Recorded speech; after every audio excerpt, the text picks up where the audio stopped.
Hello, നമുക്കമിനി start ചെയ്യാനുള്ളത് നമ്മുടെ 4th മൊഡ്യൂളിലെ അടുത്ത ചാപ്റ്ററാണ് കോഷി-ഗൗസ് തിയറം. കുറച്ചുകൂടി കോംപ്ലക്സ് അനാലിസിസ് എന്നുള്ള സബ് ടോപ്പിക്കിലെ കുറച്ചുകൂടി സീരിയസ് കൺസെപ്റ്റ്സിലേക്കാണ് നമ്മളിനി പോയിക്കൊണ്ടിരിക്കുന്നത്. നമ്മൾ കഴിഞ്ഞ ചാപ്റ്ററിൽ എന്തായിരുന്നു ഡിസ്കസ് ചെയ്തിരുന്നത്? കോണ്ടൂർ ഇൻ്റഗ്രേഷൻ ആയിരുന്നു. ഒരു എഫ് ഓഫ് ഇസഡ് എന്ന് പറയുന്ന ഒരു കണ്ടിന്യൂസ് ഫംഗ്ഷൻ ഉണ്ടെങ്കിൽ നമ്മളൊരു പാത്തിനെ ഇൻ്റഗ്രേറ്റ് ചെയ്യുന്നതിനെ കുറിച്ചായിരുന്നു ഡിസ്കസ് ചെയ്തിരുന്നത്. അല്ലെ, ഒരു കോണ്ടൂർ, ആ ഒരു ക്ലോസ് പാത്തിനെയാണ് എന്ത് പറഞ്ഞിരുന്നത്? കോണ്ടൂർ എന്ന് പറഞ്ഞിരുന്നത്. അപ്പോൾ ആ ഇൻ്റഗ്രേഷനൊക്കെ ആയിരുന്നു ആ ഒരു ചാപ്റ്ററിൽ ഡിസ്കസ് ചെയ്തിരുന്നത്. പിന്നെ എന്താ പറഞ്ഞത്? മെയിനായിട്ട് പ്രോപ്പർട്ടീസ് പറഞ്ഞു. അതുകൂടാതെ ML ഇൻഇക്വാലിറ്റി പറഞ്ഞു. ML ഇൻഇക്വാലിറ്റി എന്തിനു വേണ്ടിയിട്ടായിരുന്നു? എഫ് ഓഫ് ഇസഡ് എന്ന് പറയുന്ന ഒരു ഫംഗ്ഷൻ്റെ ഇൻ്റഗ്രലിൻ്റെ, കോണ്ടൂർ ഇൻ്റഗ്രലിൻ്റെ അബ്സലൂട്ട് വാല്യൂവിൻ്റെ അപ്പർ ബൗണ്ട് കണ്ടെത്താനാണ് ഈ ML ഇൻഇക്വാലിറ്റി യൂസ് ചെയ്തിരുന്നത്. ഇനി അടുത്ത ചാപ്റ്ററിൽ നമ്മൾ കുറച്ചും കൂടി ഈ ഇൻ്റഗ്രേഷനെ, കോണ്ടൂർ ഇൻ്റഗ്രേഷനെ കുറച്ചും കൂടി നമ്മൾ സ്പെസിഫൈ ചെയ്ത് പറയുകയാണ്. ഓരോ പാത്തിലും അല്ലെങ്കിൽ ഓരോ കോണ്ടൂറിലും എങ്ങനെയൊക്കെ ആയിരിക്കും ഇൻ്റഗ്രേഷൻ വരും. അതിന് ഏറ്റവും നമ്മളെ ഹെൽപ്പ് ചെയ്യുന്ന ഒരു തിയറാണ് കോഷി-ഗൗസ് തിയറം. ഈ കോഷി-ഗൗസ് തിയറം പറയുന്നതിന് മുമ്പ് നമുക്ക് കുറച്ച് കാര്യങ്ങൾ പറയാനുണ്ട്. എന്താണ്? സിംപ്ലി കണക്റ്റഡ് ഡൊമൈൻ എന്താ, മൾട്ടിപ്ലി കണക്റ്റഡ് ഡൊമൈൻ എന്താന്നുള്ളത് പറയണം. ഈ സിംപ്ലിയും മൾട്ടിപ്ലിയും തമ്മിലുള്ള വ്യത്യാസം, സിംപ്ലി കണക്റ്റഡ് ഡൊമൈനും മൾട്ടിപ്ലി കണക്റ്റഡ് ഡൊമൈൻ എന്നൊക്കെ പറഞ്ഞു കഴിഞ്ഞാൽ ചെറിയൊരു കൺസെപ്റ്റാണ്. ഇപ്പോൾ ഇതാണ് നമ്മുടെ ഒരു കോംപ്ലക്സ് പ്ലെയിൻ. ഇതിലൊരു ഡൊമൈനാണിത്. ഡി എന്ന് പറയുന്ന ഒരു ഡൊമൈനാണ്. ഈ ഡൊമൈനിൻ്റെ ഉള്ളിൽ നമ്മളൊരു ക്ലോസ്ഡ് കർവ് എടുത്തു. ഈ ഒരു ഡൊമൈനിൻ്റെ ഉള്ളിൽ നമ്മളൊരു ക്ലോസ്ഡ് കർവ് എടുത്തു. ഈ ക്ലോസ്ഡ് കർവിനെ നമ്മൾ ഇങ്ങനെ ഷ്രിങ്ക് ചെയ്യാണ്. ഷ്രിങ്ക് ചെയ്യിക്കാന്ന് പറഞ്ഞാൽ ഇങ്ങനെ നമ്മൾ ഇപ്പോൾ ഒരു ബലൂൺ വീർപ്പിച്ച് കഴിഞ്ഞാൽ നമ്മൾ അതിനെ ബലൂൺ ഇങ്ങനെ വിട്ട് കഴിഞ്ഞാൽ എന്ത് വരും? അതിങ്ങനെ ചുരുങ്ങി ഒരു പോയിന്റായിട്ട് മാറിയില്ലേ? അതുപോലെ ഈ കർവിനെ നമ്മൾ ഇങ്ങനെ അങ്ങോട്ട് എല്ലാ സൈഡിൽ നിന്നും കൂടി അങ്ങോട്ട് തിക്കി ചുരുക്കാണ്. ഷ്രിങ്ക് ചെയ്യിക്കുമ്പോൾ ഒരു പോയിന്റിലേക്ക് അത് എത്തിച്ചേരുകയാണെങ്കിൽ, ഒരു പോയിന്റായിട്ട് മാറുകയാണെങ്കിൽ, ഈ ഡൊമൈനിൻ്റെ ഉള്ളിൽ തന്നെയുള്ള ഒരു പോയിന്റായിട്ട് മാറുകയാണെങ്കിലാണ് ഈ ഡൊമൈൻ എന്ന് പറയുന്നത് സിംപ്ലി കണക്റ്റഡ് ഡൊമൈൻ എന്ന് പറയുന്നത്. അല്ലെങ്കിൽ വേറൊരു ഒരു ഡെഫിനിഷൻ പറയുന്നുണ്ട്. ഈ ക്ലോസ്ഡ് കോണ്ടൂറിൽ ഈ ഡൊമൈനിലെ പോയിന്റ്സ് മാത്രമേ പാടുള്ളൂ, വേറെ പോയിന്റ്സ് ഒന്നും പാടില്ല. ഈ ക്ലോസ്ഡ് കോണ്ടൂറിൽ ഈ ഡൊമൈനിൻ്റെ ഉള്ളിലുള്ള പോയിന്റ്സ് മാത്രമേ ഈ കോണ്ടൂറിൻ്റെ ഉള്ളിൽ പാടുള്ളൂ. അങ്ങനെയാണെങ്കിലും എന്ത് പറയും? ഇതിനെ സിംപ്ലി കണക്റ്റഡ് ഡൊമൈൻ എന്ന് പറയും. ഇത്രയേ ഉള്ളൂ. ഇങ്ങനെ ചുരുക്കി കൊണ്ടുവന്നു കഴിഞ്ഞാൽ അതൊരു പോയിന്റായിട്ട് മാറും. ഡൊമൈനിൻ്റെ ഉള്ളിലുള്ളൊരു പോയിന്റായിട്ട് തന്നെ മാറും. വേറെ പോയിന്റ്സ് ഒന്നും വരില്ല. അങ്ങനെയാണെങ്കിൽ അതിനെ സിംപ്ലി കണക്റ്റഡ് ഡൊമൈൻ എന്ന് വരും. അപ്പോൾ നിങ്ങൾക്ക് തോന്നും എല്ലാം അങ്ങനെ തന്നെയല്ലേ, ഇപ്പം തൊട്ടിപ്പോൾ ഇത്ര പ്രത്യേകിച്ച് പറയാനുള്ളതെന്ന്. അവിടെയാണ് ഈ മൾട്ടിപ്ലി കണക്റ്റഡ് ഡൊമൈൻ എന്നുള്ള കൺസെപ്റ്റ് വരുന്നത്. അതിന് ഏറ്റവും നല്ല എക്സാമ്പിൾ എന്ന് പറയുന്നത്, നമ്മൾ ടോറസിൻ്റെ എക്സാമ്പിളൊക്കെയാണ് ശരിക്കും എടുക്കുക. നിങ്ങൾക്ക് കുറച്ചുകൂടി മനസ്സിലാവാൻ എളുപ്പത്തിന് പറയാം. നമ്മുടെ ഉഴുന്നുവട എടുക്കാം. ഈ ഉഴുന്നുവട എന്ന് പറയുമ്പോൾ അതൊരു 3 ഡയമെൻഷണൽ ഫിഗർ അല്ലേ? ഇപ്പോൾ ഇതൊരു കോംപ്ലക്സ് പ്ലെയിൻ ആണ് എടുക്കാം. ഇതിൽ ഇങ്ങനെ ഒരു ഇതല്ലേ നമ്മുടെ ഉഴുന്നുവട എന്ന് പറയുമ്പോൾ 2 വട്ടമല്ലേ, ഉള്ളിൽ ഹോളല്ലേ ഉണ്ടായിരിക്കുക. ഈ ഒരു റീജിയണല്ലേ ഉള്ളത്. ഇങ്ങനെ ഒരു ഹോളായിട്ട് ഇതല്ലേ ഏകദേശം നമ്മുടെ ഉഴുന്നുവടയുടെ. ചിന്തിച്ചു നോക്കിയാൽ നിങ്ങൾ, നടുക്കൊരു ഹോൾ ഉണ്ടായിരിക്കും. അപ്പോൾ ഇവിടെ ഇതാണ് ഡൊമൈൻ എന്ന് എടുത്തു കഴിഞ്ഞാൽ ഇവിടെ എന്ത് വന്നു? ഈ ഒരു ഓട്ടയുടെ ഉള്ളിൽ ഇതിനെ നമ്മൾ ഈ ഒരു 2 ഡയമെൻഷൻ അല്ലെങ്കിൽ ഇതിനെ നമ്മൾ കോംപ്ലക്സ് പ്ലെയിനിൽ വെച്ച് കഴിഞ്ഞാൽ ഈ ഒരു റീജിയണിലെ പോയിന്റ് ഏതായിരിക്കും? ഡൊമൈനേറ്റ് ആയിരിക്കില്ല. മൊത്തം കോംപ്ലക്സ് ആ ഓട്ടയെ കൂടി എടുത്തു കഴിഞ്ഞാൽ ആ ഓട്ടയിലുള്ളത് ഈ ഒരു റീജിയണിലുള്ള പോയിന്റ്സ് എന്ന് പറയുന്നത് മൊത്തം കോംപ്ലക്സ് പ്ലെയിനിലെ പോയിന്റ്സ് ആയിരിക്കും. ഡൊമൈനേറ്റ പോയിന്റ്സ് ആവണമെന്നില്ല. അപ്പോൾ ഇതിനെയാണ് എന്ത് പറയുന്നത്? മൾട്ടിപ്ലി കണക്റ്റഡ് ഡൊമൈൻ എന്ന് പറയുന്നത്. അല്ലെങ്കിൽ വേറൊരു എക്സാമ്പിളായിട്ട് പറയുന്നത്, ഇങ്ങനെ ഒന്നിലധികം ഹോൾസ് അതിൻ്റെ ഉള്ളിൽ വരും. ഇതാണ് നമ്മുടെ ഡൊമൈൻ ഡി എന്നുണ്ടെങ്കിൽ ഇതിൻ്റെ ഉള്ളിൽ ഇങ്ങനെ ഹോൾസ് വരും. അതായത് കാരണം ഇതിൻ്റെ ഉള്ളിലുള്ള ഏതെങ്കിലും ഒരു പോയിന്റ് എടുത്തു കഴിഞ്ഞാൽ അതിനെ ചുരുക്കി നമുക്കൊരു പോയിന്റിലേക്ക് കൊണ്ടുവരാൻ പറ്റില്ല. കാരണം എന്തോന്ന്, ഇവിടെ വേറൊരു റീജിയൻ വന്നു, ഒരു ഹോള് വന്നു. ഈ ഇതിൻ്റെ ഉള്ളിലുള്ള പോയിന്റ്സ് എന്ന് പറയുന്നത് മൊത്തം കോംപ്ലക്സ് പ്ലെയിനിലെ പോയിന്റ്സ് അല്ലാണ്ട് ഡൊമൈനിലെ പോയിന്റ്സ് അല്ല. വേണ്ടില്ല ഇങ്ങനെ ഒരു ഇത് വന്നു കഴിഞ്ഞാൽ ഇവിടെ ഒരു പോയിന്റ് എടുത്തു കഴിഞ്ഞാൽ ഇതിനെ ചുരുക്കി ഇങ്ങനെ കൊണ്ടുവരാൻ പറ്റില്ല. കാരണം ഇവിടെ എന്ത് വന്നു? ഇവിടെ വേറൊരു ഹോള് പോലെ ഒരു സംഭവം വന്നു. ഇതിലേക്ക് ചുരുക്കി നമുക്ക് ഇവിടെ കൊണ്ടുവന്ന പോലെ ചുരുക്കി ഒരു പോയിന്റിലേക്ക് എത്തിക്കാൻ പറ്റില്ല. അതിനെയാണ് എന്ത് പറയുന്നത്? മൾട്ടിപ്ലി കണക്റ്റഡ് ഡൊമൈൻ എന്ന് പറയുന്നത്. ആ ഡൊമൈനിൻ്റെ ഉള്ളിൽ ഇങ്ങനെ കുറേ ഹോളുകൾ ഉണ്ടായിരിക്കും. ആ ഹോളിൻ്റെ ഉള്ളിലുള്ള പോയിന്റ്സ് എന്ന് പറയുന്നത് മൊത്തം കോംപ്ലക്സ് പ്ലെയിനിലെ പോയിന്റ്സ് ആയിരിക്കും. അല്ലാണ്ട് ഡി എന്ന് പറയുന്ന ഡൊമൈനിലെ മാത്രം പോയിന്റ്സ് ആയിരിക്കില്ല. ഇങ്ങനെയാണെങ്കിലാണ് ഇതിനെന്ത് പറയുന്നത്? മൾട്ടിപ്ലി കണക്റ്റഡ് ഡൊമൈൻ എന്ന് പറയുന്നത്. നമ്മളൊരു ഉഴുന്നുവടി എടുക്കുക, അതിനെ നമ്മൾ ഈ ചുമരുമ്പോൾ വയ്ക്കും. അപ്പോൾ ആ ഓട്ടയുടെ ഉള്ളിലുള്ളത് എന്തായിരിക്കും? മൊത്തം കോംപ്ലക്സ് പ്ലെയിനിലെ പോയിന്റ്സ് ആയിരിക്കും, അല്ലാണ്ട് ആ പർട്ടിക്കുലർ ഡൊമൈനിലെ പോയിന്റ് അല്ലായിരിക്കും ആ നടുക്കിലത്തെ ഓട്ടയിൽ. ഇങ്ങനെ എടുക്കുമ്പോൾ ഇതാണ് ഒരു ഡൊമൈൻ എന്നുണ്ടെങ്കിൽ ഈ ഒരു റീജിയനിലെ പോയിന്റ്സ് എന്ന് പറയുന്നത് മൊത്തം ഡൊമൈനിലെ പോയിന്റ്സ് ആയിരിക്കും, അല്ലാണ്ട് ഈ ഒരു പർട്ടിക്കുലർ ഡൊമൈനിലെ പോയിന്റ്സ് അല്ല. ഇതുപോലെ ഒന്നിലധികം പോൾസ് ഉണ്ടായിരിക്കും. ഇങ്ങനെ വരുന്നതിനെയാണ് എന്ത് പറയുന്നത്? മൾട്ടിപ്ലി കണക്റ്റഡ് ഡൊമൈൻ എന്ന് പറയുന്നത്. സിംപ്ലി കണക്റ്റഡ് ഡൊമൈൻ എന്ന് പറയുമ്പോൾ എന്താ വരിക? ആ കോണ്ടൂറിനെ നമുക്ക് ഇങ്ങനെ ഷ്രിങ്ക് ചെയ്യാൻ പറ്റും, ഒരു പോയിന്റിലേക്ക് കൊണ്ടുവരാൻ പറ്റും. വേറെ ഹോൾസ് ഒന്നും അതിൻ്റെ ഉള്ളിലില്ല, ഒരൊറ്റ പോയിന്റിലേക്ക് അതിനെ നമുക്ക് ഇങ്ങനെ ചുരുക്കി കൊണ്ടുവരാൻ പറ്റും. അതായത് ഈ ഡൊമൈനിൻ്റെ ഉള്ളിൽ ഡൊമൈനിലത്തെ പോയിന്റ്സ് മാത്രമേ എന്തുണ്ടായിരിക്കുള്ളൂ? ആ കോണ്ടൂറിൽ ഉണ്ടായിരിക്കുള്ളൂ. ഇവിടെ അതല്ല, എന്ത് വരും? വേറെ പോയിന്റ്സ് കയറി വരാം. അതിനെയാണ് എന്ത് പറയുന്നത്? മൾട്ടിപ്ലി കണക്റ്റഡ് ഡൊമൈൻ എന്നും സിംപ്ലി കണക്റ്റഡ് ഡൊമൈൻ എന്നും പറയുന്നത്. ഇനി ഇവിടെയാണ് നമ്മുടെ കോഷി-ഗോർസാറ്റ് തിയറം വരുന്നത്. അതിനാണ് ഈ ഡൊമൈൻ എന്ന് പറഞ്ഞത്. കോഷി-ഗോർസാറ്റ് തിയറം എന്ന് പറയുന്നത് ഇങ്ങനെ ഒരു സിംപ്ലി കണക്റ്റഡ് ഡൊമൈൻ, മൾട്ടിപ്ലി കണക്റ്റഡിന്റെ ആവശ്യമില്ല നമുക്ക്. ഇങ്ങനെ ഒരു സിംപ്ലി കണക്റ്റഡ് ഡൊമൈൻ എടുത്തു കഴിഞ്ഞു കഴിഞ്ഞാൽ ഈ ഡൊമൈനിന്റെ ഉള്ളിൽ ഒരു കോണ്ടൂർ ഉണ്ട്, ക്ലോസ്ഡ് കോണ്ടൂർ ഉണ്ട്, സി. ഇത് നമ്മുടെ ഡൊമൈൻ, സിംപ്ലി കണക്റ്റഡ് ഡൊമൈൻ. ഈ സിംപ്ലി കണക്റ്റഡിന്റെ ഉള്ളിലുള്ള ഒരു ക്ലോസ്ഡ് കോണ്ടൂർ ആണ് സി എന്ന് പറയുന്നത്. ഈ ക്ലോസ്ഡ് കോണ്ടൂറിന്റെ ഉള്ളിൽ എന്താണ്? എഫ് ഓഫ് ഇസഡ് എന്ന് പറയുന്ന ഫംഗ്ഷൻ സി എന്ന് പറയുന്ന കോണ്ടൂറിന്റെ ഉള്ളിലുള്ള ഏതൊരു പോയിന്റ് എടുത്താലും അവിടെയൊക്കെ എഫ് ഓഫ് ഇസഡ് അനലിറ്റിക് ആണെങ്കിൽ, ശ്രദ്ധിക്കണം, നമുക്ക് മൾട്ടിപ്ലി കണക്റ്റഡ് മാറ്റാം. ഈ ഒരു സിംപ്ലി കണക്റ്റഡ് ഡൊമൈൻ എടുത്തു. ഡൊമൈൻ ഡി എന്ന് പറഞ്ഞാൽ എന്താണ്? അതിൻ്റെ ഉള്ളിലുള്ള ഒരു ക്ലോസ്ഡ് കോണ്ടൂർ എടുത്തു കഴിഞ്ഞാൽ ആ കോണ്ടൂറിൽ ഡിയിലത്തെ മാത്രം പോയിന്റ്സ് ഉണ്ടായിരിക്കുള്ളൂ. അങ്ങനെയുള്ള ഒരു കോണ്ടൂർ സിയിൽ എഫ് ഓഫ് ഇസഡ് എന്ന് പറയുന്ന ഒരു ഫംഗ്ഷൻ അനലിറ്റിക് ആണ്. സിയിലെ ഏതൊരു പോയിന്റ് എടുത്താലും അവിടെയൊക്കെ എഫ് ഓഫ് ഇസഡ് അനലിറ്റിക് ആണെങ്കിൽ ആ പാത്തിലുള്ള ഇന്റഗ്രേഷൻ വാല്യൂ എന്ന് പറയുന്നത് എന്തായിരിക്കും? 0 ആയിരിക്കും. അതായത് ഈ ഒരു കോണ്ടൂറിൽ എഫ് ഓഫ് ഇസഡ് ഇന്റഗ്രേറ്റ് ചെയ്യുമ്പോൾ നമുക്ക് എന്ത് കിട്ടും? 0 കിട്ടും. കണ്ടീഷൻ എന്താണ്? എഫ് ഓഫ് ഇസഡ് ഇതിലുള്ള ഏത് പോയിന്റിൽ എടുത്താലും എഫ് ഓഫ് ഇസഡ് എന്ത് വരണം? അനലിറ്റിക് ആയിരിക്കണം. സിയിലുള്ള ഏതൊരു പോയിന്റ് എടുത്താലും ആ പോയിന്റിലൊക്കെ എഫ് ഓഫ് ഇസഡ് അനലിറ്റിക് ആണെങ്കിൽ integral over C F of Z D z എന്തായിരിക്കും? 0 ആയിരിക്കും. ഇതാണ് എന്ത്? നമ്മുടെ കോഷി-ഗൗസാറ്റ് തിയറം പറയുന്നത്.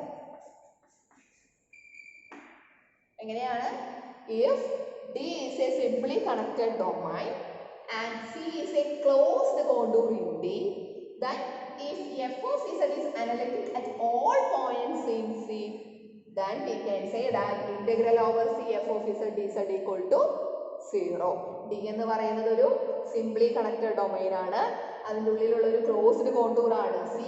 ഈ സിയിലെ ഏതൊരു പോയിന്റ് എടുത്താലും അവിടെ എഫ് ഓഫ് ഇസഡ് അനലിറ്റിക് ആണെങ്കിൽ integral over C F of Z D Z എന്ന് പറയുന്നത് എന്തായിരിക്കും? 0 ആയിരിക്കും. ഇതാണ് കോഷി-ഗൗസാറ്റ് theorem. Very very important topic ആണ്.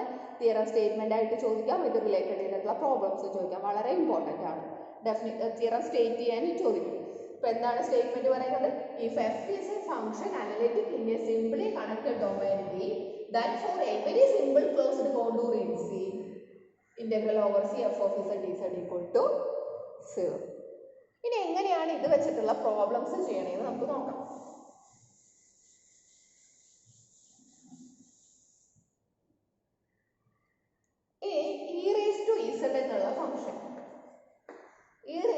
എന്നുള്ള ഫംഗ്ഷൻ എന്താണ്? എൻറ്റയർ ഫംഗ്ഷൻ ആണെന്ന് അറിയാം. അതായത് കോംപ്ലക്സ് പ്ലെയിനിൽ എവിടെയൊക്കെ എടുത്താലും ഇ റേസ് ടു ഇസഡ് എന്തായിരിക്കും? അനലിറ്റിക് ആയിരിക്കും. അങ്ങനെയുള്ള ഫംഗ്ഷൻസിനല്ലേ എന്ത് പറയുന്നത് നമ്മൾ? എൻറ്റയർ ഫംഗ്ഷൻസ് എന്ന് പറയുന്നത്. കോംപ്ലക്സ് പ്ലെയിനിൽ ഏതൊരു പോയിന്റ് എടുത്താലും അവിടെയെല്ലാം e raise to z analytic ആയിരിക്കും. അങ്ങനെയാണെങ്കിൽ ഇ റേസ് ടു ഇസഡിനെ എന്ത് പറയും നമ്മൾ? എൻറ്റയർ ഫംഗ്ഷൻ എന്ന് പറയും. സോ ഒരു ഏത് കോംപ്ലക്സ് പ്ലെയിൻ എടുത്താലും ഇ റേസ് ടു ഇസഡ് അവിടെയൊക്കെ എന്താണ്? എൻറ്റയർ ഫംഗ്ഷൻ ആണ്. സോ ഈ entire complex plain simply connected domain ഒരു എക്സാമ്പിൾ ആണ് അല്ലേ? മൊത്തത്തിലുള്ള കോംപ്ലക്സ് പ്ലെയിൻ എടുത്തു കഴിഞ്ഞാൽ അതിൻ്റെ ഉള്ളിലുള്ള എന്താണ്? എല്ലാ പോയിന്റ്സും അതിൻ്റെ ഉള്ളിൽ തന്നെയുണ്ട്. സോ അതൊരു സിംപ്ലി കണക്റ്റഡ് ഡൊമൈൻ ആണ് നമ്മുടെ മൊത്തം കോംപ്ലക്സ് പ്ലെയിൻ എടുത്തു കഴിഞ്ഞാൽ. So the whole complex plane is an example of simply connected domain. എന്താ? സിംപ്ലി മൊത്തം കോംപ്ലക്സ് പ്ലെയിൻ എടുത്ത എല്ലാ പോയിന്റ്സും അതിൻ്റെ ഉള്ളിൽ തന്നെ ഉണ്ട്. സോ അതൊരു സിംപ്ലി കണക്റ്റഡ് ഡൊമൈൻ അല്ലേ. അപ്പോൾ അതിൽ സിംപ്ലി കണക്റ്റഡ് ഡൊമൈൻ ആണ് ഹോൾ കോംപ്ലക്സ് പ്ലെയിൻ എന്ന് പറയുന്നത്. നമ്മുടെ ഹോൾ കോംപ്ലക്സ് പ്ലെയിൻ എന്ന് പറയുന്നത് സിംപ്ലി കണക്റ്റഡ് ആണ്. റീസൺ എന്താ? ഹോൾ കോംപ്ലക്സ് പ്ലെയിനിൽ എടുത്തു കഴിഞ്ഞാൽ എല്ലാ പോയിന്റ്സും അതിൻ്റെ ഉള്ളിൽ തന്നെ ഉണ്ട്. സോ അതിനെന്ത് പറയാം? സിംപ്ലി കണക്റ്റഡ് എന്ന് പറയാം. ഈ ഹോൾ കോംപ്ലക്സ് പ്ലെയിനിൽ ഇ റേസ് ടു ഇസഡ് എന്താണ്? എൻറ്റയർ ഫംഗ്ഷൻ ആണ്. നമ്മൾ മുൻപ് പഠിച്ചിട്ടുണ്ട്. So integral over C f e raise to z എന്ത് വരും?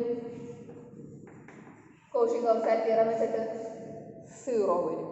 അപ്പൊ എന്താണ് ഹോൾ കോംപ്ലക്സ് പ്ലെയിൻ എന്ന് പറയുന്നത്? സിംപ്ലി കണക്റ്റഡ് ഡൊമൈനാണ്. കാരണം എന്താ? ആ ഒരു കോംപ്ലക്സ് പ്ലെയിനിൽ ഒരു കർവ് എടുത്തു കഴിഞ്ഞാൽ ആ കർവിൽ ഈ കോംപ്ലക്സ് പ്ലെയിനിലെ പോയിന്റ്സ് തന്നെ ഉള്ളൂ. അതിനെ ഒറ്റയടിക്ക് ഇങ്ങനെ സ്ട്രിങ്ക് ചെയ്ത് കൊണ്ടുവരാം. അതുകൊണ്ട് ഹോൾ കോംപ്ലക്സ് പ്ലെയിൻ, മൊത്തം കോംപ്ലക്സ് പ്ലെയിൻ എന്താണ്? സിംപ്ലി കണക്റ്റഡ് ആണ്.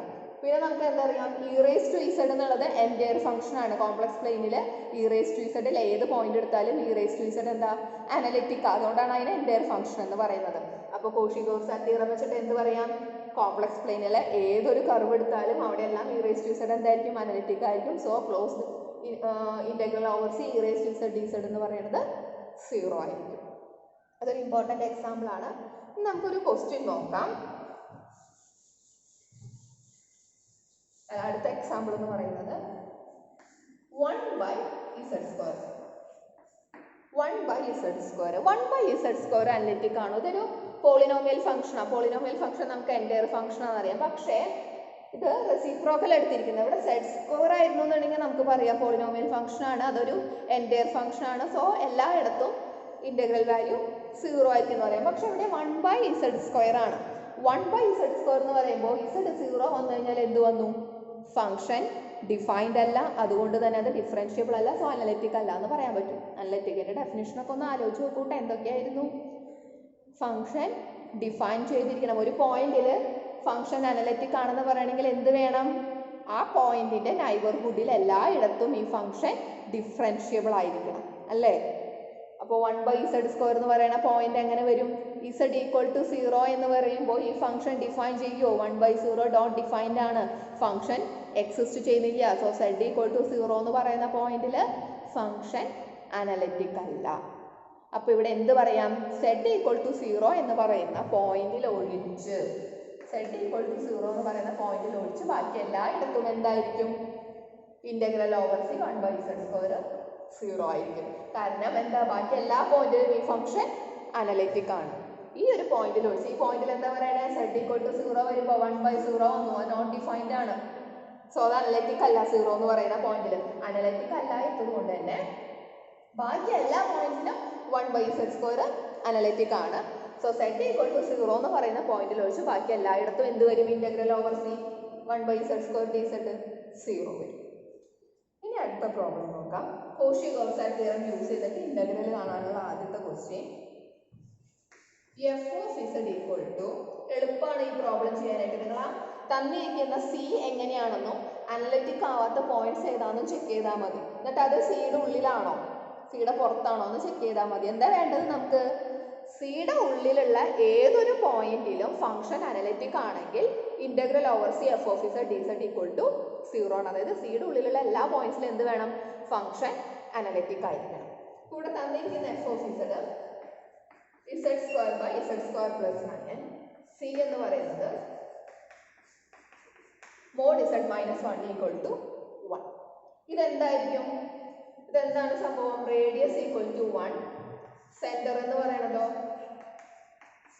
1 0. അങ്ങനെയുള്ള ഒരു സർക്കിൾ ആണിത്. നമുക്ക് ആദ്യം സർക്കിൾ അങ്ങോട്ട് വരച്ചു വയ്ക്കാം. 1 0, അതായത് ഇതാണ് 1 0 എന്ന് പറയുന്ന പോയിന്റ്. ഈ പോയിന്റ് സെന്റർ ആയിട്ട് റേഡിയസ് 1 വരുന്ന ഇങ്ങനെ ഒരു സർക്കിൾ ആണിത് അല്ലെ? റേഡിയസ് ഇവിടെ നിന്ന് 1, ഇവിടേക്കൊന്നും വരില്ല. ഇത് 1, ഇത് 1, ഇത് 1. ഇങ്ങനെ ഒരു സർക്കിൾ ആണ് ഈ തന്നിരിക്കുന്നത്. mod z minus 1 equal to 1 എന്ന് പറയുന്നത് 1 0 എന്ന് പറയുന്ന പോയിന്റ് സെന്ററും റേഡിയസ് 1. ഇതാണ് ആ സർക്കിൾ. ഇനി തന്നിരിക്കുന്ന ഫംഗ്ഷൻ ഏതാണ്? ഈ സർക്കിളിന്റെ ഉള്ളിലാണ് നമുക്ക് കാണേണ്ടത്. ഇതാണ് തന്നിരിക്കുന്ന ഇന്റഗ്രേഷൻ ചെയ്യേണ്ട പാർട്ട്. തന്നിരിക്കുന്ന ഫംഗ്ഷൻ നോക്കുക, z² + 9. ഡിനോമിനേറ്ററിൽ ടേംസ് ഉണ്ട്. സോ ഷുവർലി എന്ത് വേണം? ഡിനോമിനേറ്ററിൽ 0 വന്നു കഴിഞ്ഞാൽ ഫംഗ്ഷൻ ഡിഫൈൻഡ് അല്ല. അതുകൊണ്ട് തന്നെ ഫംഗ്ഷൻ ഡിഫൈൻഡ് അല്ലെങ്കിൽ അവിടെ എന്ത് വരും? അനലിറ്റിക്. ഡിഫറൻഷിയേറ്റ് ചെയ്യാൻ പറ്റില്ല, സോ അനലിറ്റിക് അല്ല എന്ന് പറയാം. അപ്പോൾ ഇവിടെ ഏതൊക്കെ പോയിന്റിലാണ് ഡിനോമിനേറ്ററിൽ 0 വരിക? z² + 9. നമ്മൾ അനലിറ്റിക് ആണോ അല്ലേ എന്ന് ചെക്ക് ചെയ്ത പ്രോബ്ലംസ് ഉണ്ടെന്ന് ആലോചിച്ച് നോക്കും. z² + 9 = 0, z² = -9, z ± 3i. ഈ രണ്ട് പോയിന്റ്സിലും z +3iയും z -3iയും വരുമ്പോൾ എന്ത് വരും? ഫംഗ്ഷൻ ഇവിടെ 0 വരും. സോ അനലിറ്റിക് അല്ല. ബാക്കിയുള്ള എല്ലാ പോയിന്റ്സിലും എന്ത് വരും? ഫംഗ്ഷൻ ഡിഫൈൻഡ് ആണ്. ഇത് പോളിനോമിയൽ ഫംഗ്ഷൻ ആയതുകൊണ്ട്, റാഷണൽ ഫംഗ്ഷൻ ആയതുകൊണ്ട് എന്താണ്? എല്ലായിടത്തും അനലിറ്റിക് ആണ്. എവിടെ ഒഴിച്ച്? ഈ രണ്ട് പോയിന്റിൽ ഒഴിച്ച്. കാരണം എന്താ? ഈ രണ്ട് പോയിന്റ്സ് വരുമ്പോൾ ഇവിടെ 0 വരും. 0 വന്നു കഴിഞ്ഞാൽ അത് ഡിഫൈൻഡ് അല്ല, സോ അനലിറ്റിക്കും അല്ല. അപ്പൊ ഈ രണ്ട് പോയിന്റിൽ ഒഴിച്ച് ബാക്കി എല്ലായിടത്തും f(z) എന്താണ്? അനലിറ്റിക് ആണ്. അപ്പൊ ഇനി നമുക്ക് അടുത്ത ചെക്ക് ചെയ്യേണ്ടത് നമ്മുടെ കോഷി-ഗൗസ് തിയറം അപ്ലൈ ചെയ്യണമെങ്കിൽ എന്ത് വേണം? സിയുടെ ഉള്ളിലുള്ള എല്ലാ പോയിന്റ്സിലും f(z) അനലിറ്റിക് ആയിരിക്കണം. എന്നാലല്ലേ integral over c f(z) dz 0 വരുള്ളൂ. അനലിറ്റിക് അല്ലാത്ത ഈ രണ്ട് പോയിന്റ് ഉണ്ട്. അയാൾ സിയുടെ ഉള്ളിലാണോ അല്ലയോ എന്ന് ചെക്ക് ചെയ്യണം. നോക്കാം. 3i എന്ന് പറയുമ്പോൾ എന്താ വരിക? ± 3i എന്ന് പറയുമ്പോൾ i എന്ന് പറയുന്നത് ഇതാണ് 1. ഈ ഒരു ഇമാജിനറി ആക്സിസിൽ 1നെ i എന്ന് പറയുന്നത്. അപ്പോൾ 3i എന്ന് പറയുമ്പോൾ എന്ത് വരും? മുകളിലേക്ക് പോകും. -3i എന്ന് പറയുമ്പോൾ -1നേക്കാളും ഇങ്ങോട്ടാണ് വരുന്നത്. എന്തായാലും സർക്കിളിന്റെ ഉള്ളിലുള്ള പോയിന്റ്സ് അല്ലാതെ. സർക്കിൾ എവിടെ തൊട്ട് എവിടെ വരെ വരുന്നത്? ഇവിടെ വരെ വരുന്നുള്ളൂ. ഈ 1 ഇങ്ങനെ ഒരു റീജിയനിലാണ് സർക്കിൾ വരുന്നത്. 1 റേഡിയസ് ആണ്. +3i എന്ന് പറയുമ്പോൾ അതിനും അപ്പുറത്താണ് വരുന്നത്. അതിനും ഔട്ട്സൈഡ് ദ സർക്കിൾ ആണ് ആ രണ്ട് പോയിന്റ്സ് വരുന്നത്. ആ രണ്ട് പോയിന്റ്സിൽ എന്തുള്ളൂ? ഫംഗ്ഷൻ അനലിറ്റിക് അല്ലാത്തുള്ളൂ. നമ്മുടെ കാര്യം കൊണ്ട് ഈ രണ്ട് പോയിന്റ്സ് എന്താണ്? സർക്കിളിന്റെ ഔട്ട്സൈഡ് ആണ് വരുന്നത്. സർക്കിളിന്റെ ഉള്ളിലല്ല ഈ രണ്ട് പോയിന്റ്സും വരുന്നത്. അതുകൊണ്ട് തന്നെ ഈ സർക്കിളിന്റെ ഉള്ളിലുള്ള എല്ലായിടത്തും എന്താണ് ഗിവൺ? ഫംഗ്ഷൻ അനലിറ്റിക് ആണ്. So integral over c f(z) dz എന്ത് വരും? കോഷി-ഗൗസ് തിയറം വെച്ചിട്ട് 0 വരും. അപ്പൊ മനസ്സിലായില്ലേ? ആദ്യം നമ്മൾ എന്ത് ചെയ്തു? സി എന്ന് പറയുന്ന സർക്കിളിനെ പ്ലോട്ട് ചെയ്തു. ഇവിടെ സെന്റർ എന്ന് പറയുന്നത് 1 0 ആണ്, റേഡിയസ് എന്ന് പറയുന്നത് 1. നമ്മൾ ആ സർക്കിൾ പ്ലോട്ട് ചെയ്ത് വെച്ചു. ഇനി തന്നിരിക്കുന്ന ഫംഗ്ഷൻ അനലിറ്റിക് അല്ലാത്ത പോയിന്റ്സ് കണ്ടെത്തി വെച്ചു. അനലിറ്റിക് അല്ലാത്തത് എവിടെയൊക്കെയാണ്? ഡിനോമിനേറ്ററിൽ 0 വരുന്ന പോയിന്റ്സ്. ഡിനോമിനേറ്ററിൽ 0 വരുന്നത് എപ്പോഴാണ്? ± 3i വരുമ്പോൾ. അപ്പൊ ഈ രണ്ട് പോയിന്റ്സിൽ നമ്മുടെ f(z) അനലിറ്റിക് അല്ല. ഇനി തിയറം അപ്ലൈ ചെയ്യണമെങ്കിൽ നമുക്ക് എന്തറിയണം? ഈ ± 3i എന്ന് പറയുന്ന പോയിന്റ്സ് സർക്കിളിന്റെ ഉള്ളിലാണോ പുറത്താണോ എന്ന് ചെക്ക് ചെയ്യണം. തിയറം അനുസരിച്ച് 0 വരണമെങ്കിൽ, ഇന്റഗ്രൽ വാല്യൂ 0 വരണമെങ്കിൽ സിയുടെ ഉള്ളിലുള്ള എല്ലാ പോയിന്റ്സിലും f(z) അനലിറ്റിക് ആയിരിക്കണം. അപ്പോൾ ഈ അനലിറ്റിക് അല്ലാത്ത രണ്ട് പോയിന്റ്സ് എവിടെയാണെന്ന് ചെക്ക് ചെയ്യാം. 3i അത് രണ്ടും സർക്കിളിന്റെ ഔട്ട്സൈഡ് ആണ്. അപ്പോൾ ഉള്ളിലുള്ള എല്ലാ പോയിന്റ്സിലും f(z) എന്താണ്? അനലിറ്റിക് ആണ് കൺക്ലൂഡ് ചെയ്യാം. So integral over c f(z) dz എന്ത് വരും? 0 വരും. അപ്പൊ ഇങ്ങനെയാണ് കോഷി-ഗൗസ് തിയറം അപ്ലൈ ചെയ്യേണ്ടത് കേട്ടോ. അടുത്ത ക്വസ്റ്റ്യൻ,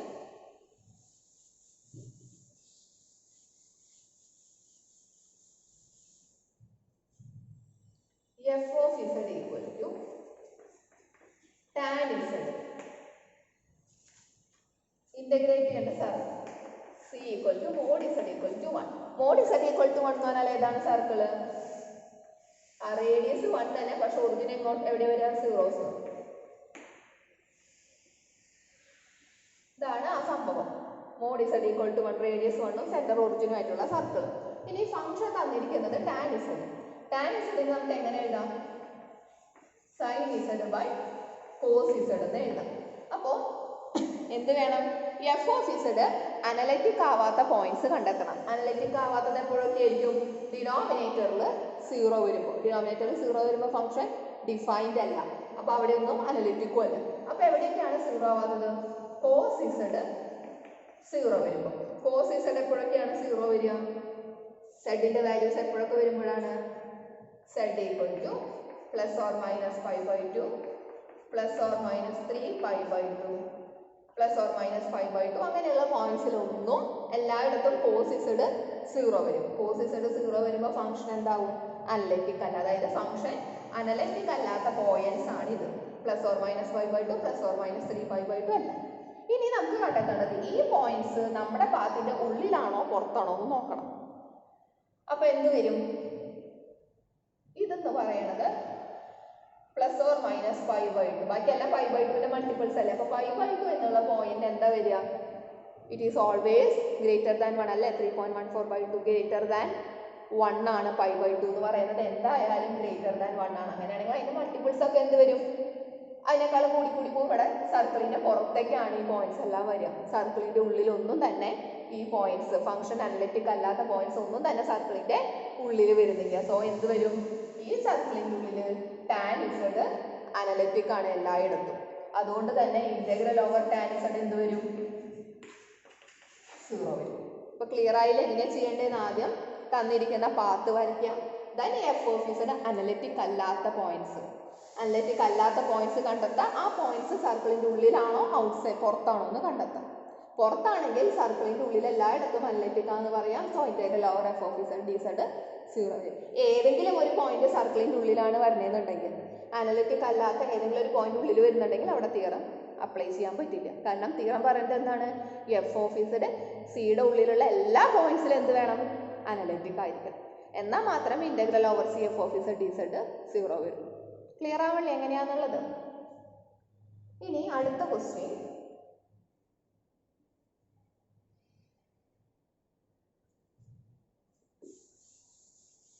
നമ്മൾ സർക്കുലേഷനും നെറ്റ് ഫ്ലക്സും ഒക്കെ ചെയ്തിരുന്നു. സർക്കുലേഷൻ നെറ്റ് ഫ്ലക്സ് എന്തായിരുന്നു? Integral over C F of z bar d z കണ്ടു. ഇതിന്റെ റിയൽ പാർട്ടാണ് സർക്കുലേഷൻ എന്ന് പറയുന്നത്. ഇതിന്റെ ഈ ഇന്റഗ്രലിന്റെ ഇമാജിനറി പാർട്ടാണ് എന്ത്? നെറ്റ് ഫ്ലക്സ് എന്ന് പറയുന്നത്. നമ്മൾ കഴിഞ്ഞ ക്ലാസ്സിൽ കണ്ടിട്ടുണ്ട്. ഇനി ഇവിടെ നമുക്ക് കണ്ടെത്തേണ്ടത് എഫ് ഓഫ് ഇസഡ് തന്നിട്ടുണ്ട്, കോസ് ഇസഡ് ഹോൾ ബാർ എന്നുള്ളത്. അങ്ങനെയാണെങ്കിൽ സി എന്ന് പറയുന്നത് ഒരു സ്ക്വയർ ആണ് തന്നിരിക്കുന്നത് വിത്ത് vertex z equal to 1 i minus 1 minus i. അതായത് എങ്ങനെ വരും? ഇത് 1 i minus 1 minus i ഇങ്ങനെ ഒരു സ്ക്വയർ ആണ് തന്നിരിക്കുന്നത് നമ്മുടെ പാർട്ടായിട്ട്. ഇതാണ് നമ്മുടെ സി തന്നിരിക്കുന്നത്. ഫംഗ്ഷൻ തന്നിട്ടുണ്ട്. ഇതിന്റെ സർക്കുലേഷനും നെറ്റ് ഫ്ലക്സും കാണാനാണ് പറഞ്ഞിരിക്കുന്നത്. സർക്കുലേഷൻ കാണാൻ നമുക്ക് ഇന്റഗ്രൽ ഓവർ സി എന്താണ് formula? F of z whole bar d z. അപ്പൊ എന്ത് വരും? Integral over C F of z എന്ന് പറയുന്നത് കോസ് ഇസഡ് ബാർ. അങ്ങനെയാണെങ്കിൽ ഇതിന്റെ കോൺജുഗേറ്റ് എന്ത് വരും? Cos z D z. അപ്പൊ നമുക്ക് ഇവിടെ എന്ത് ചെയ്യാം? നമ്മളിപ്പോ പഠിച്ച തിയറം അപ്ലൈ ചെയ്യാം. കോഷി-കോർസാറ്റ് തിയറം അപ്ലൈ ചെയ്യാം. കോസ് ഇസഡ് എന്ത് വരും? എല്ലായിടത്തും അനലിറ്റിക് ആയിട്ടുള്ള ഒരു ഫംഗ്ഷൻ ആണ്, അല്ല എൻറ്റയർ ഫംഗ്ഷൻ ആണ് കോസ് ഇസഡ്, ട്രിഗണോമെട്രിക് ഫംഗ്ഷൻ. അതായത് ഈ സർക്കിളിന്റെ ഉള്ളിൽ എവിടെയൊക്കെ എടുത്താലും കോസ് ഇസഡ് എന്ത് വരും? ഡിഫറൻഷ്യബിൾ ആയിരിക്കും. സർക്കിൾ അല്ല, ഈ പാർട്ടിന്റെ ഉള്ളിൽ, ഈ സ്ക്വയറിന്റെ ഉള്ളിൽ കോസ് ഇസഡ് എല്ലായിടത്തും എന്തായിരിക്കും? അനലിറ്റിക് ആയിരിക്കും. കോസ് ഇസഡ് ഒരു എൻറ്റയർ ഫംഗ്ഷൻ ആണ്, എല്ലായിടത്തും അനലിറ്റിക് ആയിട്ടുള്ള ഒരു ഫംഗ്ഷൻ ആണ് കോസ് ഇസഡ്. സോ തീർച്ചയായിട്ടും ഈ ഒരു സ്ക്വയറിന്റെ ഉള്ളിലും എന്ത് വരും? എല്ലായിടത്തും കോസ് ഇസഡ് അനലിറ്റിക് ആയിരിക്കും. അങ്ങനെയാണെങ്കിൽ കോഷി-കോർസാറ്റ് തിയറം വെച്ചിട്ട് എന്ത് പറയാം? എല്ലായിടത്തും അനലിറ്റിക് ആണെങ്കിൽ ഷുവർലി ഇന്റഗ്രൽ വാല്യൂ 0 വരും. മനസ്സിലായില്ലേ? കാരണം എന്താ? കോസ് ഇസഡ് എന്നുള്ള ഫംഗ്ഷൻ എൻറ്റയർ ഫംഗ്ഷൻ ആണ്. ഏതൊരു പോയിന്റ് എടുത്താലും അവിടെയൊക്കെ അത് ഡിഫറൻഷ്യബിൾ ആണ്. അതുകൊണ്ട് തന്നെ അതിനെ എൻറ്റയർ ഫംഗ്ഷൻ എന്ന് പറയും. ഈ കോണ്ടൂറിനുള്ളിൽ ഏത് പോയിന്റ് എടുത്താലും അവിടെയൊക്കെ എഫ് ഓഫ് ഇസഡ് ഡിഫറൻഷ്യബിൾ ആണ്. ഡിഫറൻഷ്യബിൾ ആയതുകൊണ്ട് അതിന് എന്ത് പറയാം? അനലിറ്റിക് ഫംഗ്ഷൻ എന്ന് പറയാം. അനലിറ്റിക് ഫംഗ്ഷൻ ആയതുകൊണ്ട് കോഷി-കോർസാറ്റ് തിയറം വെച്ചിട്ട് എന്ത് പറയാം? ഈ ഇന്റഗ്രൽ വാല്യൂ 0 വരും. അങ്ങനെയാണെങ്കിൽ സർക്കുലേഷൻ എന്ത് വരും? 0 ആണ്. Real part of this function, അതാണ് സർക്കുലേഷൻ എന്ന് പറയുന്നത്, 0 വന്നു. നെറ്റ് ഫ്ലക്സ് എന്ന് പറയുന്നത് ഇമാജിനറി പാർട്ട്. ഇവിടെ എല്ലാം 0 ആണ്. സോ സർക്കുലേഷനും നെറ്റ് ഫ്ലക്സും ഇവിടെ എന്ത് വന്നു? ഇമാജിനറി 0 വന്നു. ക്ലിയർ ആയില്ലേ എങ്ങനെയാ ചെയ്യണേ എന്നുള്ളത്? അതായത് cos, sine, e raise to z ഒക്കെ എല്ലായിടത്തും അനലിറ്റിക് ആണ്. അത്ര ആലോചിച്ച് വയ്ക്കും. ഇനി ഒരു ക്വസ്റ്റ്യൻ കൂടിയുള്ളത്, നമ്മുടെ ഏതാണ് 1/z² ഒരു പാത്ത് എലിപ്സിന്റെ, അത് നിങ്ങൾ നോക്കി നോക്കും. ഞാൻ ക്വസ്റ്റ്യൻ തരാം, നിങ്ങൾ ഒന്ന് നോക്കി നോക്കാം. അപ്പോൾ ഇവിടെ എന്തൊക്കെയാണ് നമ്മൾ പറഞ്ഞത്? ഡൊമൈൻസിനെ കുറിച്ച് പറഞ്ഞു. സിംപ്ലി കണക്റ്റഡ് ഡൊമൈനും മൾട്ടിപ്ലി കണക്റ്റഡ് ഡൊമൈനും. സിംപ്ലി കണക്റ്റഡ് ഡൊമൈൻ എന്ന് പറഞ്ഞാൽ എന്താണ്? ഒരു ഡൊമൈനിന്റെ ഉള്ളിൽ ഒരു ക്ലോസ്ഡ് കോണ്ടൂർ ഉണ്ടായിരിക്കും. ആ കോണ്ടൂറിൻ്റെ ഉള്ളിലുള്ള പോയിന്റ്സ് എന്നൊക്കെ പറയുന്നത് ഈ ഡൊമൈനിലെ പോയിന്റ്സ് ആയിരിക്കും. നമുക്ക് ഇങ്ങനെ ചുരുക്കി ഒരു ഒറ്റ പോയിന്റിലേക്ക് കൊണ്ടുവന്നാലും ആ പോയിന്റ് എവിടെ തന്നെ ഉണ്ടാവണം, ഡൊമൈനിൻ്റെ ഉള്ളിൽ ഉണ്ടായിരിക്കണം. മൾട്ടിപ്ലി കണക്റ്റഡ് ഡൊമൈൻ എന്ന് പറഞ്ഞാൽ എന്താണ്? കുറേ ഹോൾസ് ഉണ്ടായിരിക്കും. നമുക്ക് ഇങ്ങനെ എല്ലാത്തിനെയും കൂടി ഒരുമിച്ച് കൊണ്ടുവരാൻ പറ്റില്ല. അവിടെ ഇങ്ങനെ ഓരോ ഓട്ടകൾ ഉണ്ടായിരിക്കും. നമ്മുടെ ഉഴുന്നുവടയുടെ കാര്യം ആലോചിക്കാം. നടുക്കിലത്തെ ആ ഓട്ട എന്ന് പറയുന്നത് മൊത്തം കോംപ്ലക്സ് പ്ലെയിനിലാണ്, ഈ ഡൊമൈനിത്തെ എന്ന് പറയാൻ പറ്റില്ല. കുറേ ഓട്ടകൾ ഉണ്ടാവുക ഡൊമൈനിൻ്റെ ഉള്ളിൽ. ഇങ്ങനെ എല്ലാത്തിനെയും കൂടി നമുക്ക് ഒരുമിച്ച് കൊണ്ടുവരാൻ പറ്റില്ല. അവിടെ കുറേ ഓട്ടകൾ ഉണ്ടായിരിക്കും. അതാണ് മൾട്ടിപ്ലി കണക്റ്റഡ് ഡൊമൈൻ എന്ന് പറയുന്നത്. ഇനി കോഷി-കോർസാറ്റ് തിയറം പറയുന്നത് ഒരു if A function f of z is analytic in a simply connected domain D, then integral over C f of z is equal to 0 where C is a closed contour in D. f of z ഡൊമൈനിൻ്റെ ഉള്ളിൽ analytic ആണെങ്കിൽ ആ അതിൻ്റെ ഉള്ളിലുള്ള ഒരു contour എടുത്തു, ആ കോണ്ടൂറിൽ integrate ചെയ്യുമ്പോൾ f of zൻ്റെ value എന്ത് വരും? 0 വരും. അപ്പോൾ പ്രോബ്ലം ചെയ്യണത് എങ്ങനെയാണ്? നമുക്ക് തന്നിരിക്കുന്ന C നമ്മൾ ഇതുപോലെ പ്ലോട്ട് ചെയ്ത് നോക്കുക. ഫംഗ്ഷൻ അനലിറ്റിക് അല്ലാത്ത പോയിന്റ്സ് കണ്ടെത്തുക. ഇനി അനലിറ്റിക് അല്ലാത്ത പോയിന്റ്സ് ഈ കോണ്ടൂറിൻ്റെ ഉള്ളിലുണ്ടോ പുറത്താണോ എന്ന് ചെക്ക് ചെയ്യാം. പുറത്താണെങ്കിൽ തീർച്ചയായിട്ടും ആ കോണ്ടൂറിൻ്റെ ഉള്ളിൽ എല്ലായിടത്തും f of z അനലിറ്റിക് ആയിരിക്കും. അതുകൊണ്ട് തന്നെ integral over C f of z എന്ന് പറയുന്നത് 0 വരും. ഇനി ഏതെങ്കിലും ഒരു അനലിറ്റിക് അല്ലാത്ത പോയിന്റ് ക്ലോസ്ഡ് കോണ്ടൂറിൻ്റെ ഉള്ളിൽ വന്നു കഴിഞ്ഞാൽ അവിടെ ഒന്നും എന്ത് പറയാൻ പറ്റില്ല, തിയറം നമുക്ക് അവിടെ വർക്ക് ചെയ്യില്ല. ഇത്രയാണ് കോഷി-കോർസാറ്റ് തിയറത്തിനെ കുറിച്ച് പറയാനുള്ളത്. സോ ഇനി അടുത്ത ക്ലാസ്സിൽ നമുക്ക് പുതിയ ടോപ്പിക്കായിട്ട് കാണാം.